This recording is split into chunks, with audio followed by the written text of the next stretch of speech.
Hello, எல்லாருக்கும் வணக்கம். இப்போ ரீசெண்டாக ஒரு நாளைக்கு முன்னால் நெட்ஃப்ளிக்ஸில் the greatest rivalry India vs Pakistan 2004 series பார்த்தேன். ரொம்ப சந்தோஷமாக இருந்தது, ரொம்ப ஹாப்பியாக இருந்தது. ஏற்கனவே அது பார்த்தது தான், நம்ம வின் பண்ணது, அங்கே போய் பாகிஸ்தானில் அவங்க மண்ணில் ஜெயிச்சது ரொம்ப சந்தோஷமாக இருந்தது.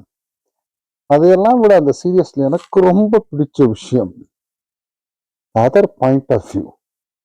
அதுவும் கிரேட் ராவல்பிண்டி எக்ஸ்பிரஸ் ஷோயப் அக்தர் அவர் அதை விவரித்த விதம், அவரோட பாயிண்ட் ஆஃப் வியூவில், அவங்க பாகிஸ்தான் பாயிண்ட் ஆஃப் வியூவில் எப்படி அந்த மேட்சை பார்த்தோம், எப்படி இந்தியன்ஸை ஹேண்டில் பண்ணோம், அவங்க கூட எப்படி நட்பாக பழகணும், அந்த விஷயம்லாம் சொல்லும்போது நமக்கே ஒரு சிலிர்ப்பாக இருக்குது. இவ்வளோ நாளாக இவங்க இந்தியா பாகிஸ்தான் தான் பயங்கரமானவங்க, ஐயோ நம்ம அவங்க கூட சேரக்கூடாது, அவங்க நம்ம கூட சேரக்கூடாதுன்னு. ஆனால் கிரிக்கெட் என்கிற ஒரு கேம் எவ்வளோ ஃப்ரெண்ட்லியாக மாற்றிருக்கு அப்படிங்கிறது அங்கே உள்ள இருந்தால் தான் தெரியும் போல இருக்கு.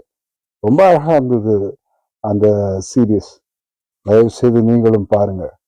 இந்தியா பாகிஸ்தான் எல்லைகள் வகுத்துக்கிறது நம்ம தான் தவிர, இந்த அன்பும் பாசமும் நம்ம இந்தியன்ஸ்குள்ளேயும் பாகிஸ்தானுக்குள்ளேயும் இருந்துகிட்டே இருக்குன்றது தான் அந்த சீரீஸ் எனக்கு உணர்த்துச்சு.